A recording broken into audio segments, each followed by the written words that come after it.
La Vénus d'Île, troisième partie. Dès 8 heures, j'étais assis devant la Vénus, un crayon à la main, recommençant pour la 20e fois la tête de la statue, sans pouvoir parvenir à en saisir l'expression. Monsieur de Pérorade allait et venait autour de moi, me donnait des conseils, me répétait ses étymologies phéniciennes, puis disposait des roses du Bengale sur le piédestal de la statue, et d'un ton tragicomique lui adressait des vœux pour le couple qui allait vivre sous son toit. Vers 9 heures, il rentra pour songer à sa toilette, et en même temps parut monsieur Alphonse, bien serré dans un habit neuf, en gants blancs, souliers vernis, boutons ciselés, une rose à la boutonnière. « Vous ferez le portrait de ma femme ?» me dit-il en se penchant sur mon dessin. « Elle est jolie aussi. » En ce moment commençait, sur le jeu de paume dont j'ai parlé, une partie qui, sur le champ, attira l'attention de monsieur Alphonse. Et moi, fatigué et désespérant de rendre cette diabolique figure, je quittai bientôt mon dessin pour regarder les joueurs. Il y avait parmi eux quelques muletiers espagnols arrivés de la veille. C'étaient des Aragonais et des Navarrois, presque tous d'une adresse merveilleuse. Aussi, les Îlois, bien qu'encouragés par la présence et les conseils de monsieur Alphonse, furent-ils assez promptement battus par ces nouveaux champions. Les spectateurs nationaux étaient consternés. Monsieur Alphonse regarda à sa montre. Il n'était encore que 9h30. Sa mère n'était pas coiffée, il n'hésita plus. Il ôta son habit, demanda une veste et défia les Espagnols. Je le regardai faire en souriant et un peu surpris. « Il faut soutenir l'honneur du pays, dit-il. » Alors je le trouvai vraiment beau. Il était passionné. Sa toilette, qui l'occupait si fort tout à l'heure, n'était plus rien pour lui. Quelques minutes avant, il eut craint de tourner la tête de peur de déranger sa cravate. Maintenant, il ne pensait plus à ses cheveux frisés, ni à son jabot si bien plissé. Et sa fiancée ? Ma foi, si cela eût été nécessaire, il aurait, je crois, fait ajourner le mariage. Je le vis chausser à la hâte une paire de sandales, retrousser ses manches et d'un air assuré se mettre à la tête du parti vaincu, comme César ralliant ses soldats à Dyrrhachium. Je sautai la haie et me plaçai commodément à l'ombre d'un micocoulier, de façon à bien voir les deux camps. Contre l'attente générale, M. Alphonse manqua la première balle. Il est vrai qu'elle vint rasant la terre et lancée avec une force surprenante par un Aragonais qui paraissait être le chef des Espagnols. C'était un homme d'une 40aine d'années, sec et nerveux, haut de 6 pieds, et sa peau olivâtre avait une teinte presque aussi foncée que le bronze de la statue. M. Alphonse jeta sa raquette à terre avec fureur. « C'est cette maudite bague, s'écria-t-il, qui me serre le doigt et me fait manquer une balle sûre. » Il ôta, non sans peine, sa bague de diamant. Je m'approchai pour la recevoir, mais il me prévint, courut à la Vénus, lui passa la bague au doigt annulaire et reprit son poste à la tête des Îlois. Il était pâle, mais calme et résolu. Dès lors, il ne fit plus une seule faute, et les Espagnols furent battus complètement. Ce fut un beau spectacle que l'enthousiasme des spectateurs. Les uns poussaient 1000 cris de joie en jetant leurs bonnets en l'air. D'autres lui serraient les mains, l'appelant l'honneur du pays. S'il eût repoussé une invasion, je doute qu'il eût reçu des félicitations plus vives et plus sincères. Le chagrin des vaincus ajoutait encore à l'éclat de sa victoire. « Nous ferons d'autres parties, mon brave, » dit-il à l'Aragonais d'un ton de supériorité. « Mais je vous rendrai des points. » J'aurais désiré que M. Alphonse fût plus modeste, et je fus presque peiné de l'humiliation de son rival. Le géant espagnol ressentit profondément cette insulte. Je le vis pâlir sous sa peau basanée. Il regardait d'un air morne sa raquette en serrant les dents. Puis, d'une voix étouffée, il dit tout bas « Me lo pagaras ». La voix de M. de Pérorade troubla le triomphe de son fils. Mon hôte, fort étonné de ne point le trouver président aux apprêts de la calèche neuve, le fut bientôt plus encore en le voyant tout en sueur, la raquette à la main. M. Alphonse courut à la maison, se lava la figure et les mains, remit son habit neuf et ses souliers vernis, et 5 minutes après nous étions au grand trot sur la route de Puy-Garrigue. Tous les joueurs de paume de la ville et grand nombre de spectateurs nous suivirent avec des cris de joie. À peine les chevaux vigoureux qui nous traînaient pouvaient-ils maintenir leur avance sur ces intrépides Catalans. Nous étions à Puy-Garrigue et le cortège allait se mettre en marche pour la mairie, lorsque M. Alphonse, se frappant le front, me dit tout bas « Oh, quelle brioche! J'ai oublié la bague! Elle est au doigt de la Vénus! Que le diable puisse emporter! Ne le dites pas à ma mère au moins, peut-être qu'elle ne s'apercevra de rien. » Vous pourriez envoyer quelqu'un, lui dis-je. Bah, mon domestique est resté à Île. Ceci, je ne m'y fie guère, 1200 francs de diamants. Cela pourrait en tenter plus d'un. D'ailleurs, que penserait-on ici de ma distraction? Il se moquerait trop de moi. Il m'appellerait le mari de la statue. Pourvu qu'on ne me la vole pas. Heureusement que l'idole fait peur à mes coquins. Ils n'osent l'approcher à longueur de bras. Bah, ce n'est rien, j'ai une autre bague. Les 2 cérémonies civiles et religieuses s'accomplirent avec la pompe convenable, et mademoiselle de Puygarrigue reçut l'anneau d'une modiste de Paris, sans se douter que son fiancé lui faisait le sacrifice d'un gage amoureux. Puis on se mit à table, et l'on but, mangea, chanta même, le tout fort longuement. Je souffrais pour la mariée de la grosse joie qui éclatait autour d'elle. Pourtant elle faisait meilleure contenance que je ne l'aurais espéré, et son embarras n'était ni de la gaucherie ni de l'affectation. Peut-être le courage vient-il avec les situations difficiles. Le déjeuner terminé quand il plut à Dieu, il était 4 heures. Les hommes allèrent se promener dans le parc, qui était magnifique, ou regardèrent danser sur la pelouse du château les paysannes de Puygarrigue, parées de leurs habits de fête. De la sorte, nous employâmes quelques heures. Cependant, les femmes étaient fort empressées autour de la mariée, qui leur faisait admirer sa corbeille.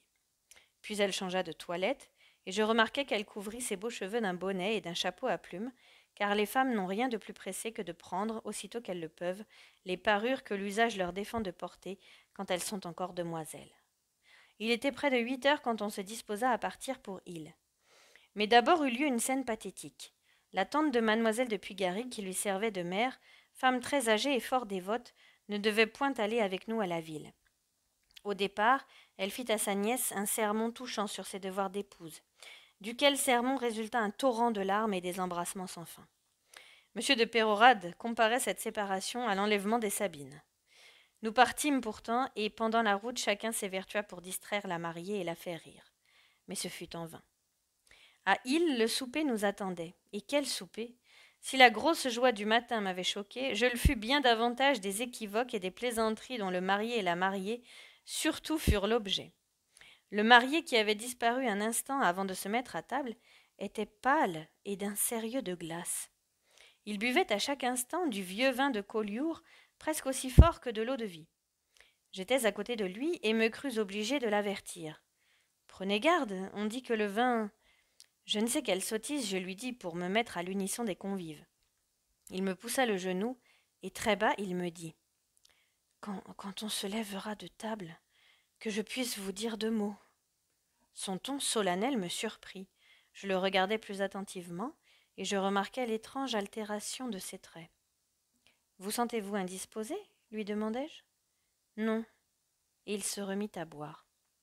Cependant, au milieu des cris et des battements de main, un enfant de 11 ans qui s'était glissé sous la table montrait aux assistants un joli ruban blanc et rose qu'il venait de détacher de la cheville de la mariée. On appela ça la jarretière. Elle fut aussitôt coupée par morceaux et distribuée aux jeunes gens, qui en ornèrent leurs boutonnières, suivant un antique usage qui se conserve encore dans quelques familles patriarcales.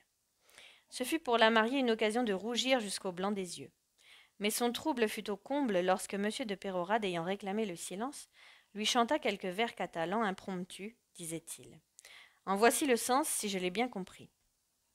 Qu'est-ce donc, mes amis? Le vin que j'ai bu me fait-il voir double? Il y a 2 Vénus ici. Le marié tourna brusquement la tête d'un air effaré, qui fit rire tout le monde.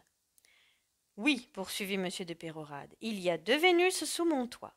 L'une, je l'ai trouvée dans la terre comme une truffe, l'autre, descendue des cieux, vient de nous partager sa ceinture. Il voulait dire sa jarretière. Mon fils, choisis de la Vénus romaine ou de la catalane celle que tu préfères. Le maraud prend la catalane, et sa part est la meilleure. La romaine est noire, la catalane est blanche, la romaine est froide, la catalane enflamme tout ce qui l'approche. Cette chute excita un tel hurrah, des applaudissements si bruyants et des rires si sonores que je crus que le plafond allait nous tomber sur la tête. Autour de la table, il n'y avait que 3 visages sérieux, ceux des mariés et le mien. J'avais un grand mal de tête, et puis je ne sais pourquoi, un mariage m'attriste toujours. Celui-ci en outre me dégoûtait un peu. Les derniers couplets ayant été chantés par l'adjoint du maire, et ils étaient fort lestes, je dois le dire, on passa dans le salon pour jouir du départ de la mariée qui devait être bientôt conduite à sa chambre, car il était près de minuit. Monsieur Alphonse me tira dans l'embrasure d'une fenêtre et me dit en détournant les yeux. vous allez vous moquer de moi, mais je ne sais ce que j'ai. Je suis ensorcelée. Le diable m'emporte.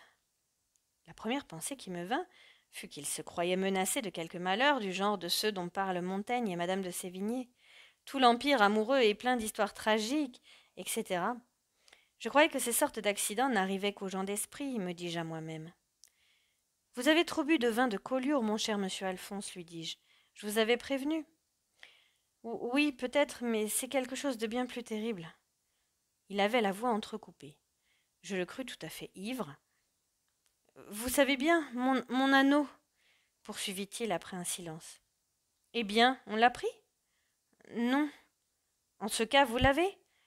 Non, je ne puis l'ôter du doigt de cette diable de Vénus. Bon, vous n'avez pas tiré assez fort. Si fait. Mais la Vénus, elle a serré le doigt. Il me regardait fixement d'un air hagard, s'appuyant à l'espagnolette pour ne pas tomber. Quel conte, lui dis-je. Vous avez trop enfoncé l'anneau. Demain vous l'aurez avec des tenailles, mais prenez garde de gâter la statue. Non, vous dis-je. Le doigt de la Vénus est retiré, reployé. Elle serre la main, m'entendez-vous? C'est ma femme, apparemment. Puisque je lui ai donné mon anneau, elle ne veut plus le rendre. J'éprouvai un frisson subit, et j'eus un instant la chair de poule. Puis un grand soupir qu'il fit m'envoya une bouffée de vin, et toute émotion disparut. Le misérable, pensai-je, est complètement ivre. Vous êtes antiquaire, monsieur, ajouta le marié d'un ton lamentable. Vous connaissez ces statues-là, et il y a peut-être quelques ressorts, quelques diableries que je ne connais point. Si vous alliez voir. Volontiers, dis-je. Venez avec moi. Non, j'aime mieux que vous y alliez seul. Je sortis du salon. Le temps avait changé depuis le souper, et la pluie commençait à tomber avec force. J'allais demander un parapluie lorsqu'une réflexion m'arrêta. Je serais un bien grand sot, me dis-je, d'aller vérifier ce que m'a dit un homme ivre. Peut-être d'ailleurs a-t-il voulu me faire quelque méchante plaisanterie pour m'apprêter à rire à ces honnêtes provinciaux, et le moins qu'il puisse m'en arriver, c'est d'être trempé jusqu'aux os et d'attraper un bon rhume. De la porte, je jetai un coup d'œil sur la statue ruisselante d'eau, et je montai dans ma chambre sans rentrer dans le salon. Je me couchai, mais le sommeil fut long à venir. Toutes les scènes de la journée se représentaient à mon esprit. Je pensais à cette jeune fille si belle et si pure abandonnée à un ivrogne brutal. Quelle odieuse chose, me disais-je, qu'un mariage de convenance. Un maire revêt une écharpe tricolore, un curé une étole, et voilà la plus honnête fille du monde livrée au Minotaure. Deux êtres qui ne s'aiment pas, que peuvent-ils se dire dans un pareil moment que deux amants achèteraient au prix de leur existence? Une femme peut-elle jamais aimer un homme qu'elle aura vu grossier une fois? Les premières impressions ne s'effacent pas, et j'en suis sûre, ce monsieur Alphonse méritera bien d'être haï. Durant mon monologue, que j'abrège beaucoup, j'avais entendu force aller et venue dans la maison. Les portes s'ouvrirent et se fermer, des voitures partirent, puis il me semblait avoir entendu sur l'escalier les pas légers de plusieurs femmes se dirigeant vers l'extrémité du corridor opposé à ma chambre. C'était probablement le cortège de la mariée qu'on menait au lit. Ensuite on avait redescendu l'escalier, la porte de madame de Pérorade s'était fermée. Que cette pauvre fille, me dis-je, doit être troublée et mal à son aise. Je me tournai dans mon lit de mauvaise humeur. Un garçon joue un sot rôle dans une maison où s'accomplit un mariage. Le silence régnait depuis quelque temps, lorsqu'il fut troublé par des pas lourds qui montaient l'escalier. Les marches de bois craquèrent fortement. Quel butor, m'écriai-je, je parie qu'il va tomber dans l'escalier. Tout redevint tranquille, je pris un livre pour changer le cours de mes idées. C'était une statistique du département ornée d'un mémoire de M. de Pérorade sur les monuments druidiques de l'arrondissement de Prades. Je m'assoupis à la 3e page. Je dormis mal et me réveillai plusieurs fois. Il pouvait être 5 heures du matin et j'étais éveillé depuis plus de 20 minutes lorsque le coq chanta. Le jour allait se lever. Alors j'entendis distinctement les mêmes pas lourds, le même craquement de l'escalier que j'avais entendu avant de m'endormir. Cela me parut singulier. J'essayais, en bâillant, de deviner pourquoi M. Alphonse se levait si matin. Je n'imaginais rien de vraisemblable. J'allais refermer les yeux lorsque mon attention fut de nouveau excitée par des trépignements étranges, auxquels se mêlèrent bientôt le tintement des sonnettes et le bruit de portes qui s'ouvraient avec fracas, puis je distinguai des cris confus. Mon ivrogne aura mis le feu quelque part, pensai-je en sautant à bas de mon lit. Je m'habillai rapidement et j'entrai dans le corridor. De l'extrémité opposée partaient des cris et des lamentations, et une voix déchirante dominait toutes les autres. Mon fils! Mon fils! Il était évident qu'un malheur était arrivé à monsieur Alphonse. Je courus à la chambre nuptiale. Elle était pleine de monde. Le premier spectacle qui frappa ma vue fut le jeune homme à demi vêtu, étendu en travers sur le lit dont le bois était brisé. Il était livide, sans mouvement. Sa mère pleurait et criait à côté de lui. Monsieur de Pérorade s'agitait, lui frottait les tempes avec de l'eau de Cologne, ou lui mettait des sels sous le nez. Hélas, depuis bien longtemps son fils était mort. Sur un canapé à l'autre bout de la pièce était la mariée, en proie à d'horribles convulsions. Elle poussait des cris inarticulés, et deux robustes servantes avaient toutes les peines du monde à la contenir. Mon Dieu, m'écriai-je, mais qu'est-il donc arrivé? Je m'approchai du lit et soulevai le corps du malheureux jeune homme. Il était déjà roi d'effroi. Ses dents serrées et sa figure noircie exprimaient les plus affreuses angoisses. Il paraissait assez que sa mort avait été violente et son agonie terrible. Nulle trace de sang cependant sur ses habits. J'écartai sa chemise et vis sur sa poitrine une empreinte livide qui se prolongeait sur les côtes et le dos. On eût dit qu'il avait été étreint dans un cercle de fer. Mon pied posa sur quelque chose de dur qui se trouvait sur le tapis. Je me baissai et vis la bague de diamants. J'entraînai M. de Pérorade et sa femme dans leur chambre, puis j'y fis porter la mariée. « Vous avez encore une fille, leur dis-je, vous lui devez des soins. » Alors je les laissai seuls. Il ne me paraissait pas douteux que M. Alphonse n'eût été victime d'un assassinat dont les auteurs avaient trouvé moyen de s'introduire la nuit dans la chambre de la mariée. Ces meurtrissures à la poitrine, leur direction circulaire m'embarrassaient beaucoup pourtant, car un bâton ou une barre de fer n'aurait pu les produire. Tout d'un coup, je me souvins d'avoir entendu dire qu'à Valence, des braves se servaient de longs sacs de cuir remplis de sable fin pour assommer les gens dont on leur avait payé la mort. Aussitôt, je me rappelai le muletier aragonais et sa menace. Toutefois, j'osais à peine penser qu'il eût tiré une si terrible vengeance d'une plaisanterie légère. J'allai dans la maison, cherchant partout des traces d'effraction, et n'en trouvant nulle part. Je descendis dans le jardin pour voir si les assassins avaient pu s'introduire de ce côté, mais je ne trouvai aucun indice certain. La pluie de la veille avait d'ailleurs tellement détrempé le sol qu'il n'aurait pu garder d'empreintes bien nettes. J'observai pourtant quelques pas profondément imprimés dans la terre. Il y en avait dans deux directions contraires, mais sur une même ligne, partant de l'angle de la haie contiguë au jeu de paume et aboutissant à la porte de la maison. Ce pouvaient être les pas de M. Alphonse lorsqu'il était allé chercher son anneau au doigt de la statue. D'un autre côté, la haie, en cet endroit, étant moins fourrée qu'ailleurs, ce devait être sur ce point que les meurtriers l'avaient franchie. Passant et repassant devant la statue, je m'arrêtai un instant pour la considérer. Cette fois, je l'avouerai, je ne pus contempler sans effroi son expression de méchanceté ironique. Et la tête toute pleine des scènes horribles dont je venais d'être le témoin, il me sembla voir une divinité infernale applaudissant au malheur qui frappait cette maison. Je regagnai ma chambre et j'y restai jusqu'au midi. Alors je sortis et demandai des nouvelles de mes hôtes.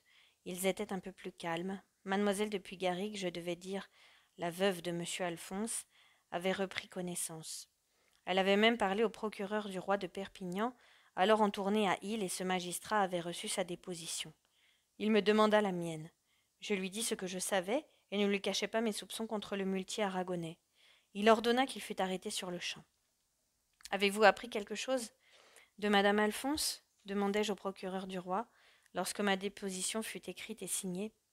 « Cette malheureuse jeune personne est devenue folle, » me dit-il en souriant tristement. « Folle, tout à fait folle. Voici ce qu'elle compte.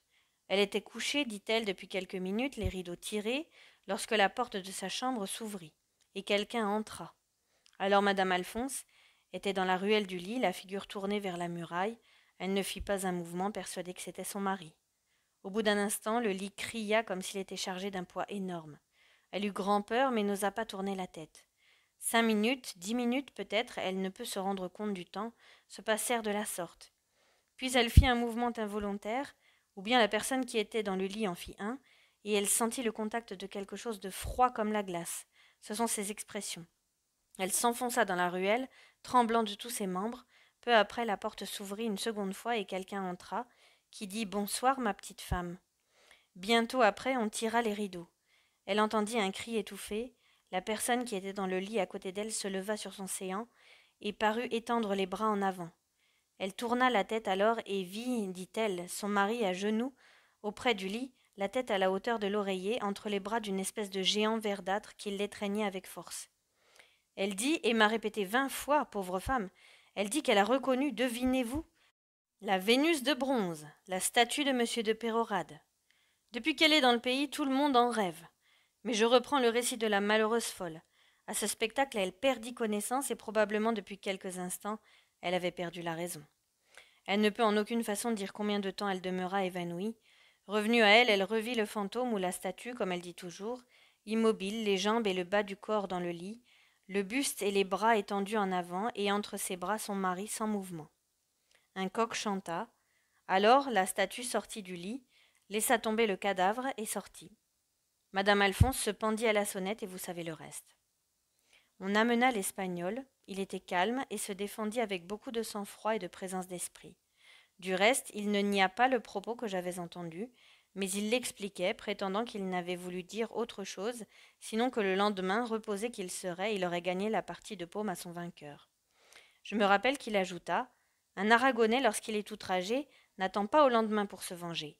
Si j'avais cru que M. Alphonse eût voulu m'insulter, je lui aurais sur-le-champ donné de mon couteau dans le ventre. » On compara ses souliers avec les empreintes de pas dans le jardin. Ses souliers étaient beaucoup plus grands.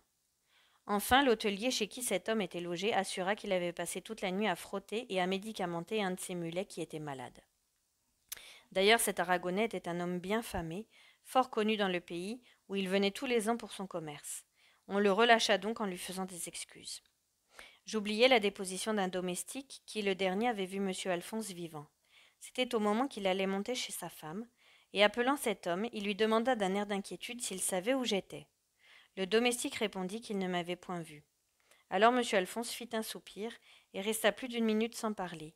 Puis il dit « Allons, le diable l'aura emporté aussi. » Je demandai à cet homme si M. Alphonse avait sa bague de diamant lorsqu'il lui parla. Le domestique hésita pour répondre. Enfin il dit qu'il ne le croyait pas, qu'il n'y avait fait au reste aucune attention. S'il avait eu cette bague au doigt, ajouta-t-il en se reprenant, je l'aurais sans doute remarqué, car je croyais qu'il l'avait donnée à madame Alphonse. En questionnant cet homme, je ressentais un peu de la terreur superstitieuse que la déposition de madame Alphonse avait répandue sur toute la maison. Le procureur du roi me regarda en souriant, et je me gardai bien d'insister. Quelques heures après les funérailles de M. Alphonse, je me disposais à quitter Île. La voiture de M. de Pérorade devait me conduire à Perpignan.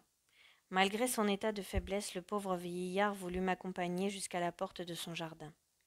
Nous le traversâmes en silence, lui se traînant à peine, appuyé sur mon bras. Au moment de nous séparer, je jetai un dernier regard sur la Vénus.